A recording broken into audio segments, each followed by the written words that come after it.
Assalamualaikum warahmatullahi wabarakatuh.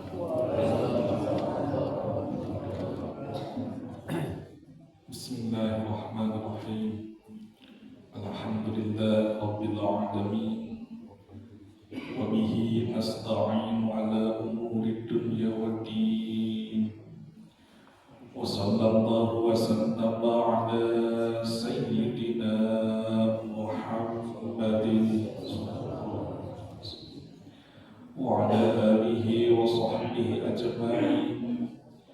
Wa la hawla wa la quwwata illa billahil aliyyil azim. Amma ba'd. Ingkung tipayun mangga urang sami-sami manjatkeun puja sinareng puji ka hadrat Allah Rabbul Izzati. Rehna alhamdulillah dina ieu saah dina ieu subuh urang masih dipaparin nikmat Allah, nikmat sehat anu alhamdulillah masih dipaparin kesempatan kangge ngalaksanakeun ibadah salat subuh berjamaah. Salawat miwah salam mugi-mugi tetep dilungsurkeun, dikucurkeun, dipacorkeun ka junjungan urang sadayana Habibullah, Habibuna, Nabiullah, Nabiyuna, Sayyidul Alamin, penghulu alam semesta, baginda Rasulullah Muhammad sallallahu alaihi wasallam. Satecan dikawitan sapertos biasa mangga urang istighfar 100 wihan ku sasarangan urang ngaos sayyidul istighfar. Bismillahirrahmanirrahim. Allahumma anta rabbi la ilaha illa anta khalaqtani wa na'buduka wa ala ahdika wa wa'dika mastata'tu. A'udzu bika min syarri ma sana'tu wa a'udzu laka min ni'matika 'alayya wa a'udzu laka min dhanbi faghfir li fa innahu la yaghfiru dhunuba illa anta.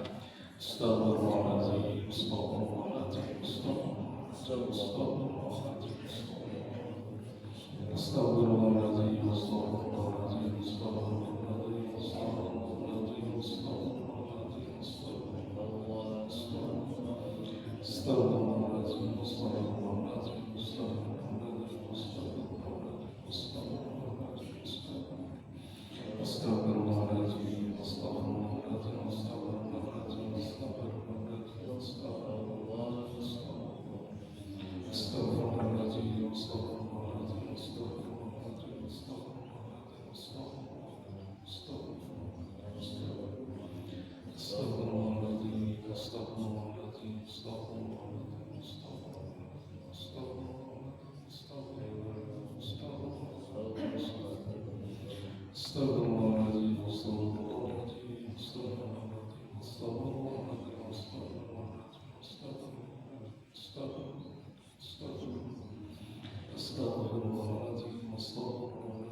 Inna Allah wa malaikatahu yusalluna 'alan nabi ya ayyuhalladzina amanu sallu 'alaihi wa sallimu taslima. Sallallahu ala Muhammad, sallallahu ala Muhammad, sallallahu ala Muhammad, sallallahu ala Muhammad, sallallahu ala Muhammad, sallallahu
Salajengna urang kinten Fatihah kula kangge Sayyidina wa Maulana Muhammad sallallahu alaihi wasallam ila hadratin Nabi Mustafa Muhammad Rasulullah sallallahu alaihi wasallam wa ala alihi wa ashabihi wa dhurriyyatihi wa ahli baitihi al-kiram ajma'in. Al-Fatihah.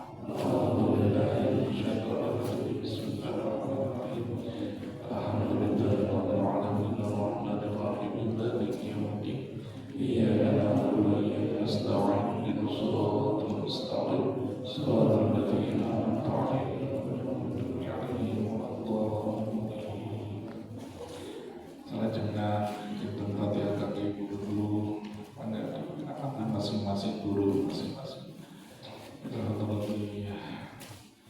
Muhammad sallallahu alaihi wasallam wa ila ruhi kajam fasali kutubatami wa ila ruhi makulai min haji asanat wa ila ruhi kajam syatibi Muhammad wa ila ruhi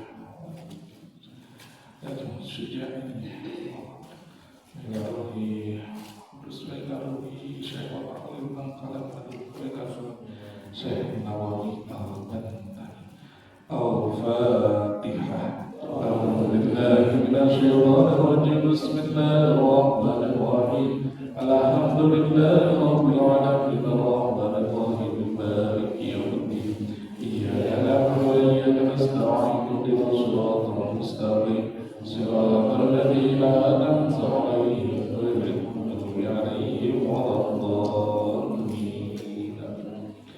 Salajengna orang kintun Fatihah kangge pengarang ieu kita Tazkirah bi ahwalil mauta wa umuril akhirah. Al-Musannif Al-Imam Abi Abdullah Ahmad bin Abi Bakar yang kita sebut dengan Al-Imam Al-Qurtubi. Qala Malik rahimahullah ta'ala wa nafa'ana bihim wa bi ulumihim wa bi umurihim fid darain. Lahul Fatihah. Bismillahirrahmanirrahim. Alhamdulillahi rabbil alamin arrahmanir rahim maliki yaumiddin. Iyyaka na'budu wa iyyaka nasta'in ihdinas siratal mustaqim siratal ladzina an'amta 'alaihim ghairil maghdubi 'alaihim waladdallin.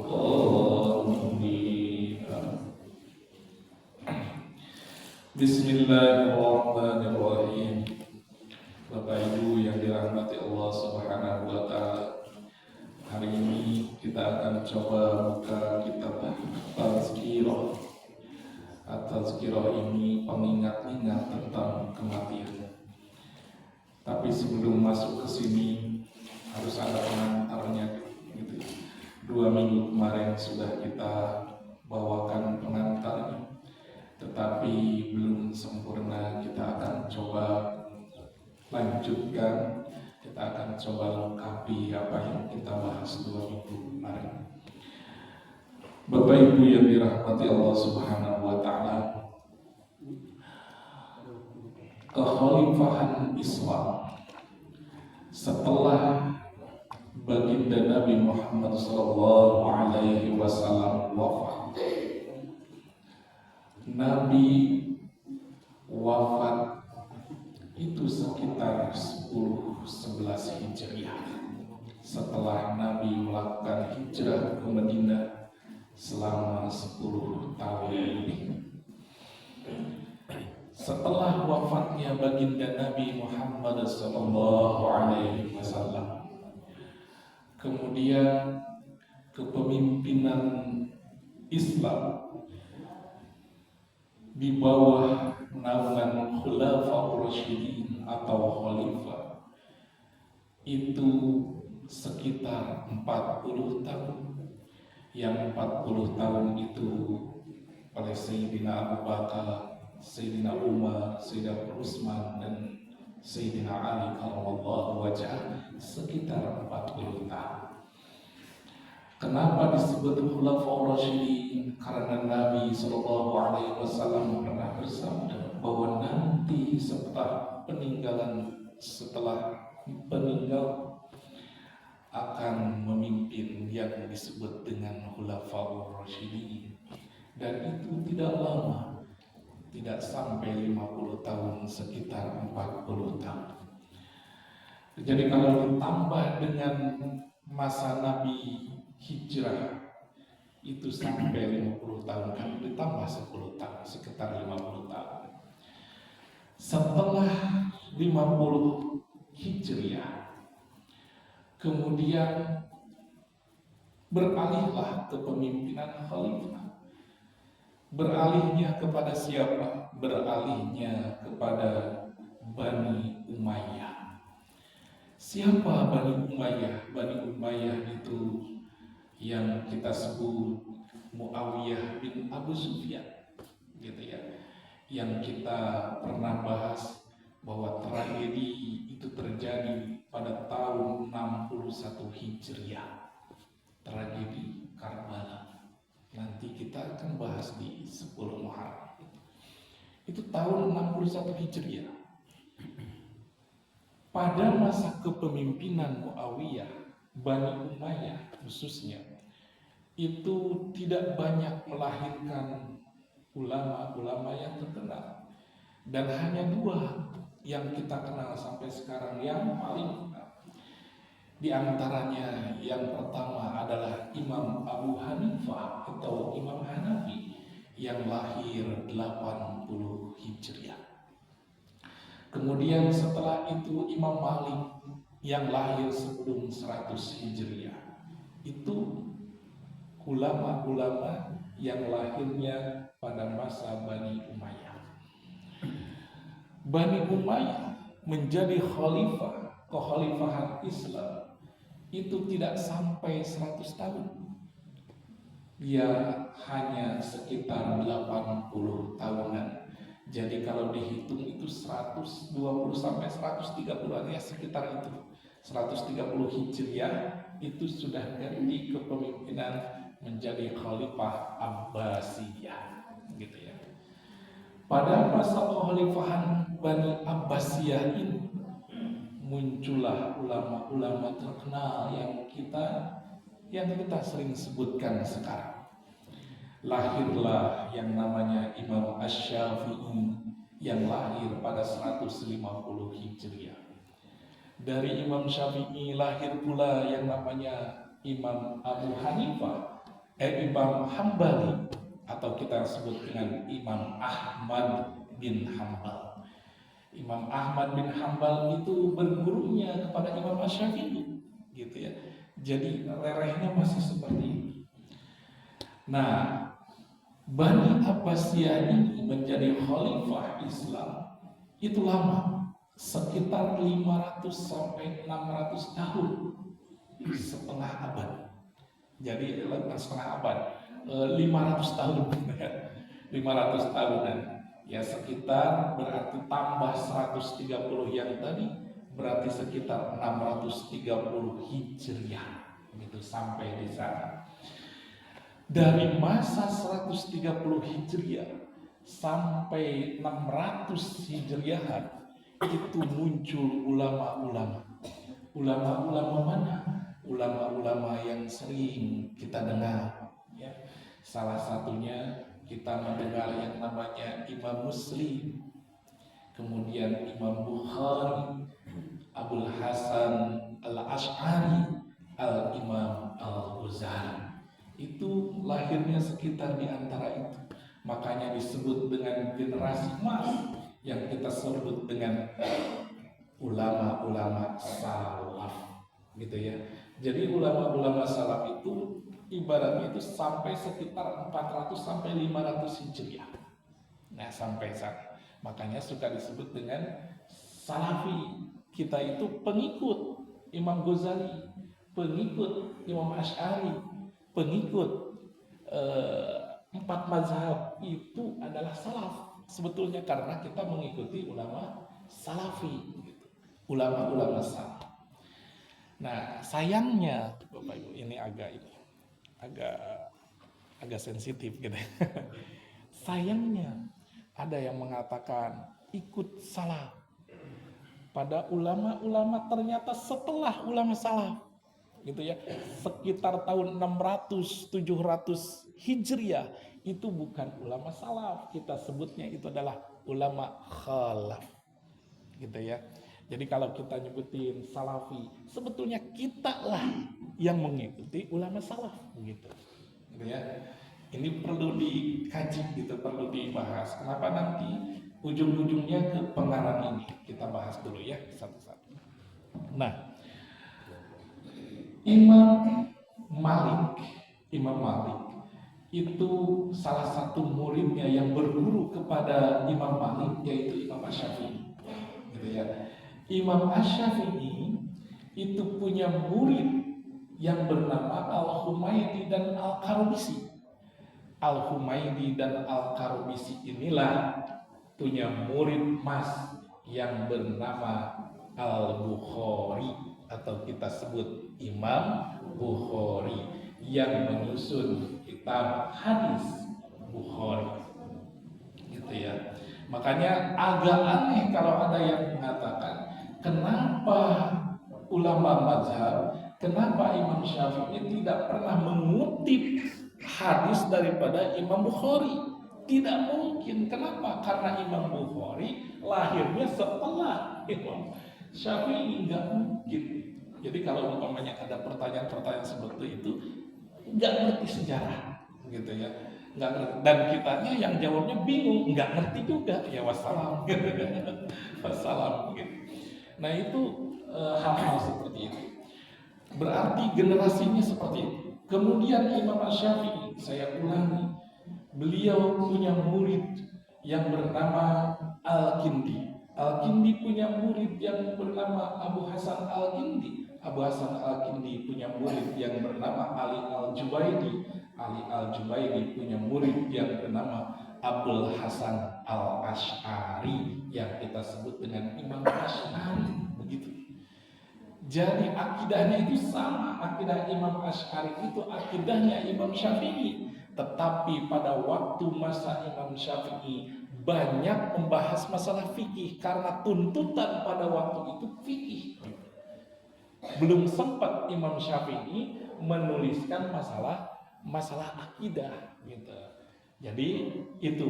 Jadi generasinya seperti itu.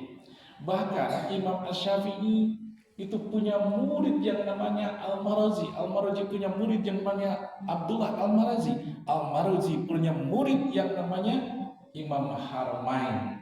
Imam Haramain punya murid yang bernama Al-Imam Al-Ghazali.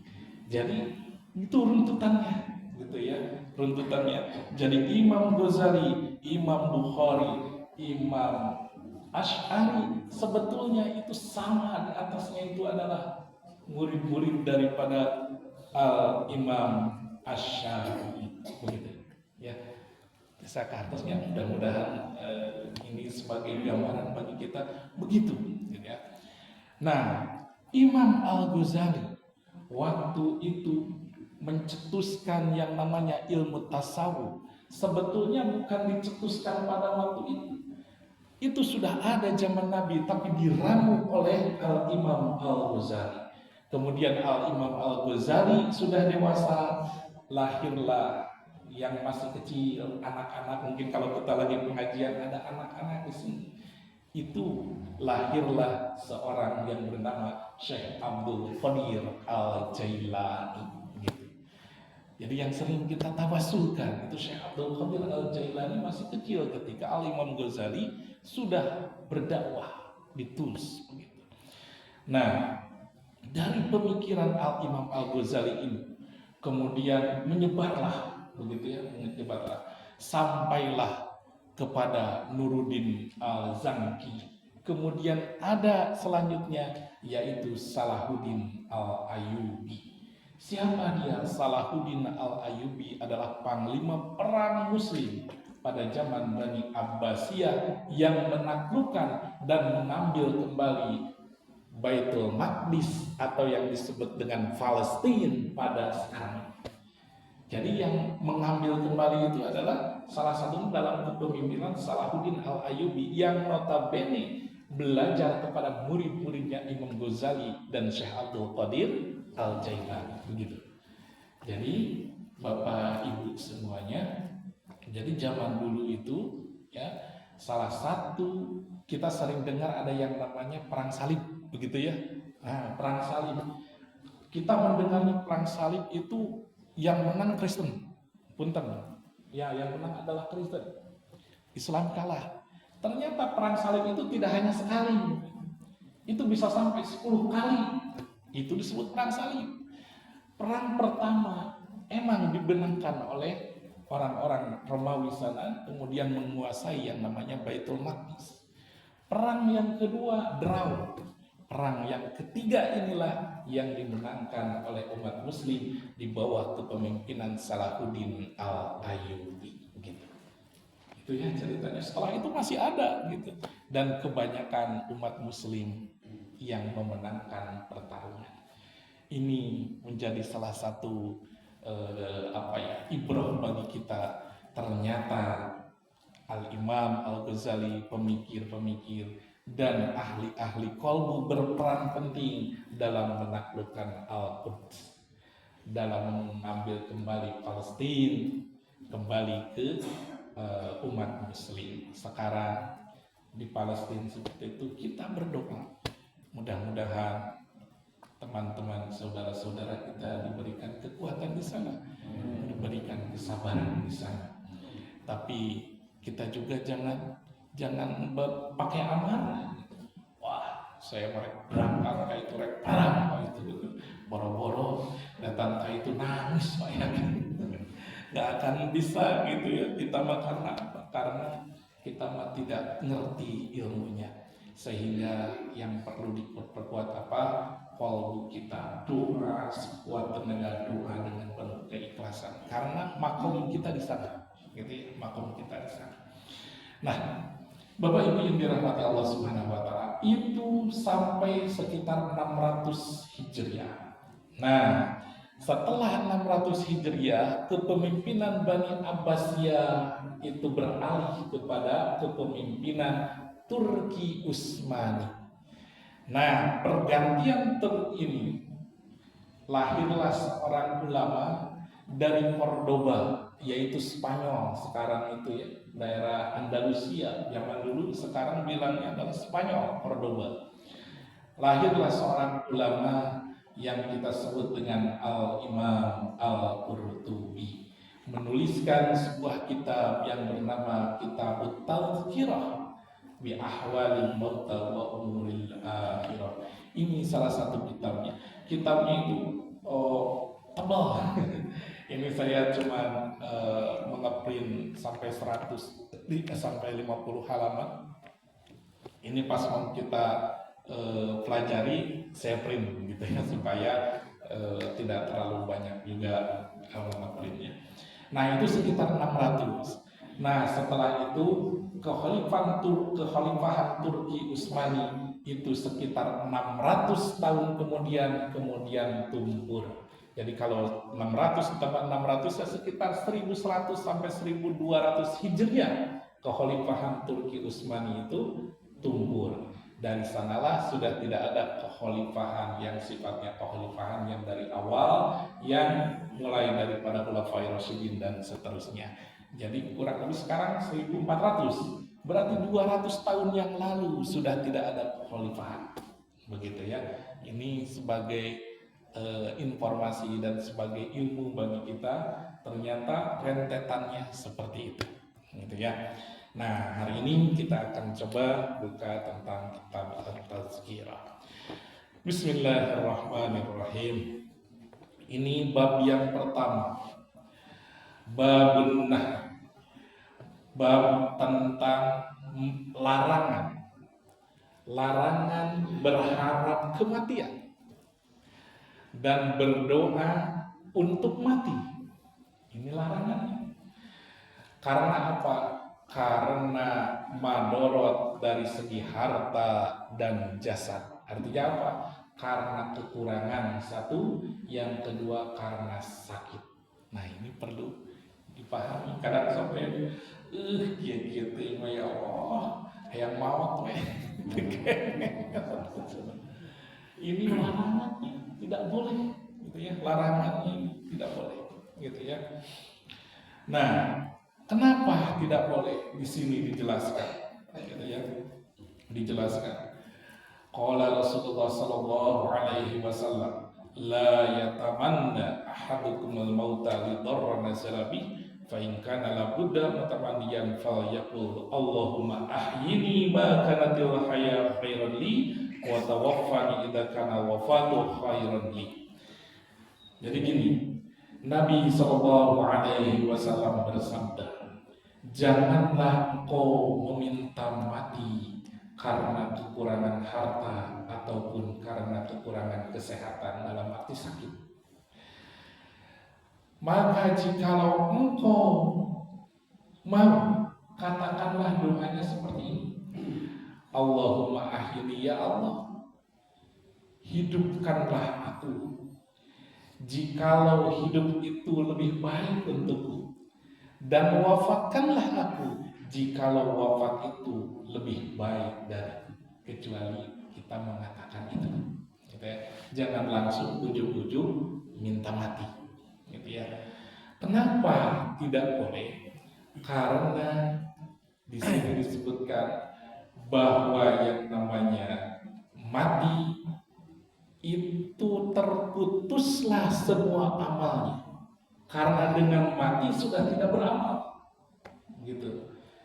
Sedangkan orang muslim, orang mukmin dikatakan tidaklah dia hidup kecuali beramal. Jadi alhamdulillah diberikan hidup supaya nambah amal. Jadi kalau udah mati udah selesai, tidak akan ada amal lagi, jadi rugi. Jadi jangan berharap untuk mati. Tetapi ingat, jangan takut mati juga. Jangan takut mati. Karena apa? Karena kita bisa mati karena takut mati. Ada sebuah kisah itu ya, yang sering saya ceritakan dalam kitab Majalis Susaniyah, dalam kitab Arba'in diceritakan. Dulu zaman Nabi Sulaiman ada seseorang datang ke Nabi Sulaiman. Pas datang ke Nabi Sulaiman, kemudian dia itu melihat di dekatnya Nabi Sulaiman ada seseorang yang besar. Terus orang ini selalu melihat ke dia itu. Sebenarnya, nah ningalikeun wae ka saya. Saya ningalikeun ka abdi. Ari pekte setelah itu orang yang dekat Nabi Sulaiman itu yang tinggi besar itu kemudian pergi. Setelah pergi, orang ini mendatangi Nabi Sulaiman, mendekati Nabi Sulaiman. Wahai Nabiullah, aku ingin bertanya, yang tadi siapa? Yang dekat engkau siapa? Yang tinggi besar, kok melihat aku terus? Kata. Tiap ini selalu melihat aku. Siapa dia? Kata Nabi Sulaiman, kamu ingin tahu? Ya, aku ingin tahu. Enggak nyesel, gitu kata Nabi Sulaiman. Gitu. Enggak, siapa dia? Kata Nabi Sulaiman, itu adalah malakul maut. Malaikat pencabut nyawa. Kenapa melihat aku terus? Kata sahabat itu, kenapa melihat aku terus? Kata Nabi Sulaiman, ya tidak tahu, saya tidak memperhatikan. Enggak, dari awal masuk dia selalu melihat aku terus. Kata. Sehingga sahabat ini berkata kepada Nabi Sulaiman, wahai Nabiullah, aku takut diambil nyawa oleh malakul maut ini. Jadi saya minta tolong wahai Nabiullah Sulaiman, aku minta tolong apa tolongnya? Pindahkan aku ke suatu negeri. Kemana negerinya? Ke India katanya. Nabi Sulaiman itu sakti, angin semua tunduk kepadanya, sehingga Nabiullah Sulaiman berdoa kepada Allah dengan hembusan angin sekilat.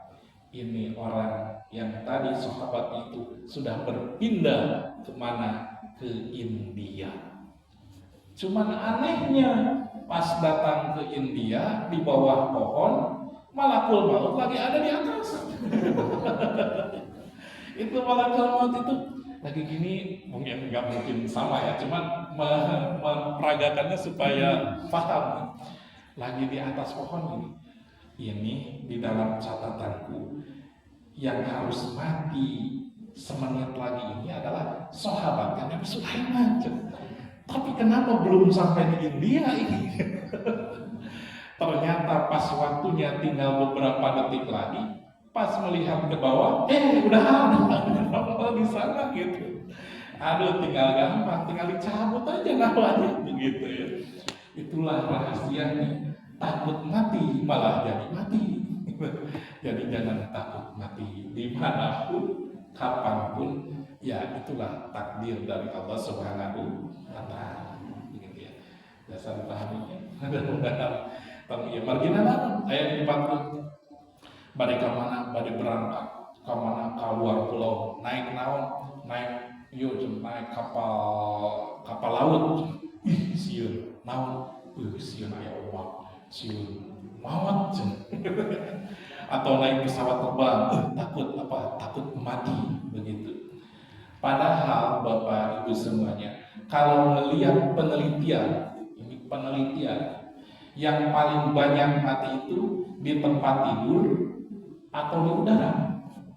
Di tempat tidur itu paling banyak yang mati. Tapi kita sendiri ketika ini pingin di tempat tidur. Ongkos dia tahu, tapi hayangnya di tempat tidur. Padahal penelitian menunjukkan bahwa yang banyak mati di tempat tidur, di rumah sakit, di tempat tidur. Intinya apa? Kematian bisa kapanpun, dimanapun, itu adalah rahasia Allah Subhanahu wa Ta'ala. Begitu ya. Nah, Bapak Ibu yang dirahmati Allah Subhanahu wa Ta'ala, di sini Imam Qurtubi mengatakan bahwa perjalanan kita itu panjang, mulai dari perjalanan ruh di alam ruh, kemudian masuk ke alam rahim, dari alam rahim keluarlah ke alam dunia. Nah, kita itu baru di nomor 3, di alam dunia. Setelah alam dunia apa? Alam kubur. Itu lama lagi. Setelah alam kubur, nunggu kiamat, alam kiamat. Setelah alam kiamat, alam kebangkitan. Setelah alam kebangkitan, alam mahsyar. Itu lama lagi, ribuan tahun. Dari alam mahsyar, alam syafaat, alam hisab, alam mizan, alam sirat, surga dan neraka. Masih panjang. Jadi pengaruhkan hayang maut. Soalnya pas maut lain selesai, kita masih panjang kayak gitu. Justru yang harus kita pikirkan adalah bekalnya kita nanti setelah mati. Itu yang penting, gitu ya. Itu ya. Nah, Bapak Ibu yang dirahmati Allah Subhanahu wa Ta'ala, ada yang mengatakan, buat apa kita berdoa kalau sudah ditentukan dari sananya? Saya menaraskan gitu. Ini perlu dipahami Bapak Ibu supaya tidak melenceng akidah kita. Begini, Allah Subhanahu wa Ta'ala dulu tidak ada kata-kata dulu. Allah Subhanahu wa Ta'ala itu sifatnya qadim. Makanya disebut dengan kidam. Kidam dahulu. Masa kodim, masa kidam dulu. Allah itu sendiri satu, esa. Makanya disebut dengan Ahad. Jadi dulu Allah belum ada namanya Ahad. Gitu ya. Dulu Allah itu sendiri, tidak ada apapun, sendiri. Ahad. Itu masa kodim, kidam. Nah, di masa kodim ini Allah sudah punya yang namanya ilmu Allah yang sifatnya kodim. Baru dari masalah kodim itu Allah hembuskan yang namanya Ruh Ahmad. Nah, dari sana kemudian lahirlah yang namanya Arsy atau Arash. Itu masanya sudah berbeda. Masanya masa azali. Pernah dengar ya? Zaman ajali. Zaman ajali itu. Jadi setelah masa kodim, masa kidam. Jadi kalau umpamanya kita sudah berbicara Allah dari masa kodim kesendirian, itu jauh sebelum masa azali. Sedangkan kita selalu mengatakan sudah tertulis di masa azali, zaman azalinya, begitu ya. Inilah ilmu kita, tidak akan sampai karena ilmu Allah itu kodim, gitu ya. Ilmu Allah itu kodim. Nah, kemudian doa itu apa? Itu doa itu Bapak Ibu semuanya, kan sering ada yang mengatakan ada kodok alak, ada kodok mubrom, gitu ya. Apa yang dimaksud itu? Yang dimaksudnya adalah ilmu Allah itu kodim, sangat jauh sebelum itu. Sedangkan ilmu kita, ilmu yang diberikan kepada malaikat, itulah yang kita sebut dengan alak. Sehingga kalau berdoa, doanya dengan doa itu kodoknya, takdirnya jadi berubah. Sebetulnya tidak berubah secara umum. Allah sudah tahu, tapi yang diberikan ke manusia, diberikan ke makhluk, itu terbatas sesuai dengan kapasitas makhluknya. Malaikat pun tidak tahu. Gitu. Kenapa? Karena tidak mungkin kita menyamai dengan ilmu Allah, mungkin sedikit secuil pun tidak ada. Sehingga tidak mungkin ilmu kita. Sehingga ada yang mengatakan kalau kita memikirkan takdir Allah, sebetulnya kita memikirkan zat Allah, memikirkan zat Allah itu haram hukumnya. Gitu. Ya, jadi di sini adalah maksudnya adalah berdoalah karena ilmu kita sampai sana. Jangan ingin memikirkan yang lebih itu ngejepret. Banyak anu lang-lang itu. Tomboroning anu kodim gitu. Anu masalah matematika gitu. Gitu nih. Masalah matematika saja udah pusing. Apalagi ilmu yang itu. Gitu ya. Nah, relevansinya apa? Relevansinya adalah kita hidup di dunia ini berdoa. Ketika sakit berdoa, gitu ya. Ketika kita kena musibah berdoa, gitu ya. Itu yang mencontohkan adalah baginda Nabi Muhammad SAW. Gitu. Bapak Ibu yang dirahmati Allah Subhanahu Wa Taala, saat ini kapungkur Nabiullah Idris alaihi salam kantos nyuhunkeun ka Allah, nyuhunkeun nyobian maut, nyuhunkeun nyobian maut yang pernah mengalami Nabi Idris alaihi salam. Ketika sudah mati, ingin dihidupkan lagi, jadi mohon ke Allah, ya Allah, ingin tahu bagaimana itu mati, tapi ingin hidup lagi. Nyobain, ternyata kata beliau, kematian itu seperti 70 pedang yang menyayat kepada tubuhnya. Begitu. Jadi ternyata nyerinya, kematian nyeri, sieur, gitu ya. Tetapi ingat, jangan terlalu takut juga. Kenapa? Karena ini contohnya saja. Saya sering mengatakan berkali-kali, dulu ada seorang nabi yang sangat tampan yang bernama Nabi Yusuf, gitu ya. Nabi Yusuf. Kemudian ini banyak perempuan di sini, gitu ya. Banyak perempuan di sini. Kemudian Nabi Yusuf berjalan di antara perempuan itu. Semua perempuan lagi mengupas sebuah apel.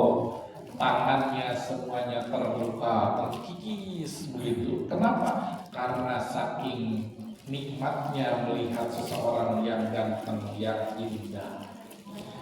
Mudah-mudahan ketika sakratul maut yang Allah perlihatkan adalah surga. Sehingga ketika sakratul maut yang sakit itu ketika melihat surga tidak terasa sakitnya. Ibaratnya begitu, gitu ya. Mudah-mudahan kita termasuk ke dalam orang itu, gitu ya. Ya, amin ya Allah. Tapi jangan terlalu sholat tara, puasa tara, kayak gitu, atau kumaha gitu ya. Jadi kena sami saran usaha, gitu ya, saran usaha. Nah, Bapak Ibu, ayah hijidainya tak Imam Ahmad bin Hambal. Satu lagi ya, ada Imam Ahmad bin Hambal. Ternyata dulu ketika Imam Ahmad mau meninggal, mau wafat, murid-muridnya kaget. Kenapa? Karena Imam Ahmad mengatakan, jangan ke sana, tidak ke sana. Jadi ada orang yang mau mendengar, mau mentalkin la ilaha illallah, Imam Ahmad malah mengatakan itu. Ternyata rahasianya Bapak Ibu ini disebutkan di sini. Ketika mau mati atau sakaratul maut, itu banyak setan, iblis yang menyuruh anak buahnya menyerupai orang tuanya. Di kanannya orang tuanya, di kirinya, di kanan bapaknya, di kiri ibunya. Jadi datang kemudian mengatakan, wahai anakku, aku sudah merasakan untuk beragama non-Islam, gitu. Jadi ngerayu begitu. Jadi Imam Ahmad bin Hambal mengatakan tidak pergi, itu maksudnya ke sana. Gitu ya.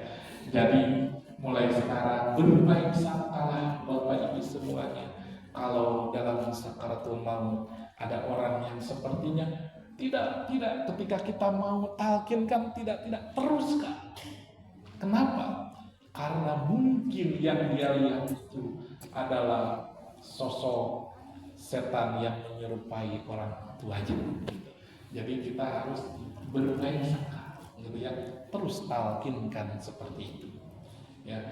Tapi ada yang mengatakan jangan talkin sekali saja. Justru pada masa itulah, gitu ya, Nabi SAW mengatakan man qala la ilaha illallah di akhir hayatnya dakhala jannah. Barang siapa yang mengucapkan la ilaha illallah di akhir hayatnya maka masuk ke dalam surga. Jadi ketika itu terjadi, dekatilah dan ucapkanlah la ilaha illallah terus begitu ya. Kalaupun orang itu mengatakan tidak pergi dan sebagainya, berbaik sangkalah. Mungkin saja dia melihat sosok seperti itu. Jadi berbaik sangka, gitu ya. Tolong di meja-meja. Makanya kita itu harus paham dan harus bijak dalam masalah itu. Ya. Para tamu dan karawas ya namanya salib ya Allah ya Rabbi seluruhnya tentang kematian ini ternyata ya Allah luar biasa. Mungkin saat tos mawon kamana mungkin kamana dirinya tuh ya Allah ya Rabbi. Terus anu urang dirinya teh naon, anu urang dikubur teh naon. Ternyata dibahas di sini luar biasa dan menurut saya ini sangat menarik. Kadang-kadang kita harus mengingat ini, gitu ya, supaya apa? Supaya hati kita lembut, tidak hanya memikirkan hal-hal yang sifatnya duniawi, tapi kita juga memikirkan yang sifatnya ukhrawi, akhirat nanti, gitu ya. Jadi kapan-kapan kita baca ini, kapan-kapan kita baca yang lain. Minggu depan kita sudah masuk ke dalam bulan Muharram, begitu ya. Kita akan coba bahas kitab ini ataupun kita bahas Muharram. Mudah-mudahan Allah memberikan umur yang panjang bagi kita, diberikan keberkahan oleh Allah Subhanahu wa Ta'ala. Maka saat akan ditutup seperti biasa mengadakan zikir resmi. Bismillahirrahmanirrahim. Hasbi Rabbi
Alhamdulillah, Rabbil Alamin,